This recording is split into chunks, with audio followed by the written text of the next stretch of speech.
আসসালামু আলাইকুম সবাই, কেমন আছেন? আলহামদুলিল্লাহ, আমি তো খুব ভালো আছি।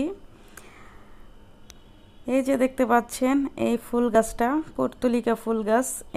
এই গাছটা আমার রান্নাঘরের জানালায় লাগানো আছে। সকালবেলা ঘুম থেকে উঠেই যখন দেখি অনেকগুলো ফুল ফুটে আছে, আমার মনটা একেবারেই ভালো হয়ে যায়। আর মন ভালো হলে তো রান্না অবশ্যই ভালো হয়ে যায়। এটা আসলে সত্য কথা, কারণ রান্নাটা কিন্তু খুবই মনোযোগ দিয়ে করলে অবশ্যই রান্নাটা খুব মজা লাগে। তো আজকে আপনাদের সাথে খুব মজার একটা রেসিপি শেয়ার করব। তো আশা করি পুরো ভিডিও জুড়ে আপনারা থাকবেন আর ভিডিওটি অবশ্যই ভালো লাগবে।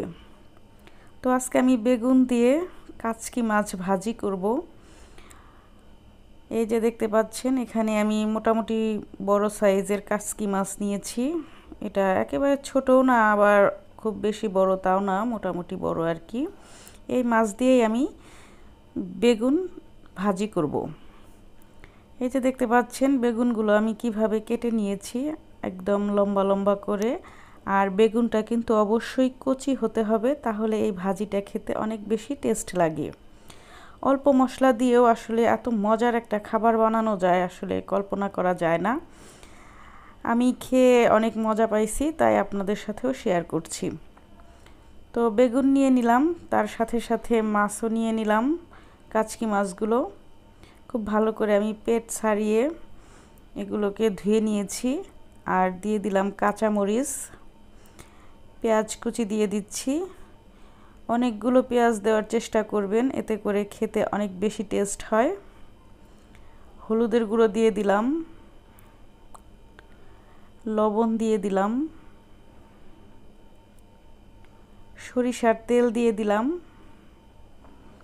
আর সয়াবিন তেলও দিয়ে দিলাম। ছোট মাছের মধ্যে একটু তেল দিলে কিন্তু বেশি টেস্ট হয়। তেল ছাড়া বেগুন কিংবা ছোট মাছ রান্না করলে অনেক বেশি ভালো লাগে না। তো এগুলোকে খুব ভালো করে মিশিয়ে নিয়েছি। এখানে কিন্তু আমি কোনো বাটা মশলা ইউজ করিনি। এখন এটা আমি চুলায় বসিয়ে দেব রান্না করার জন্য। চুলাটা ধরিয়ে দিয়েছি, ঢেকে দিলাম। আসলে মশলা ছাড়াও যে এত বাটা মশলা ছাড়াও যে এত মজার একটা রেসিপি তৈরি করা যায়, আসলে কল্পনা করা যায় না। তো এই রান্নাটা যদি একবার করে খেয়ে দেখেন, দেখবেন এর স্বাদ আপনারা কোনোদিনও ভুলতে পারবেন না। এর সাথে যদি অন্যান্য আইটেমও থাকে, আপনাদের আর কোনোটা খেতে ইচ্ছা করবে না। তবে আমি কাচকি মাছ দিয়ে করেছি, আপনারা চাইলে মলা, চেলা যে কোনো ছোট মাছ দিয়ে আপনারা এই রান্নাটা করতে পারবেন। আমার এই রান্নাটা কিন্তু খুব বেশি নাড়াচাড়া করা যাবে না, অল্প নাড়াচাড়া করে রান্না করতে হবে, নইলে মাছগুলো কিন্তু গলে যাবে। আর কাচকি মাছটা এমনিতেও নরম। তো আমার রান্নাটা কিন্তু শেষ। ভালো লাগলে অবশ্যই চ্যানেলটি সাবস্ক্রাইব করে রাখবেন আর একটা লাইক দিতে ভুলবেন না। আল্লাহ হাফেজ।